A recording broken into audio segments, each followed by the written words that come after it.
Oke bosku, kita mau cek sound speaker DAT ya dengan tipe DX152. Nah, ini speakernya 15 in kali 4 ya. Ini untuk pengaturan untuk volume. Nah, ini volumenya kita tempatkan di jam 12. Bass treble juga di jam 12. Untuk subnya kita tempatkan di jam 10. Nah, ini untuk performa baru sekitar 50% ya. Nah, untuk performa outputnya. Oke, langsung saja kita cek sound dulu.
Oke bosku, kita sudah selesai cek set ya. Speaker DAT dengan tipe DX152. Ini pengiriman di Cokro Tulung ya, orderan dari Mas Hari.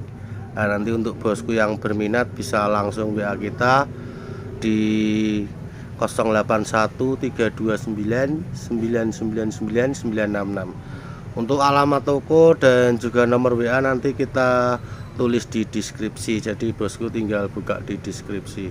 Yang mau komen nanti, yang mau tanya-tanya juga bisa lewat komen ataupun langsung WA kita. Oke, cek sound kali ini cukup sampai di sini dulu. Sekian, terima kasih, selamat malam bosku.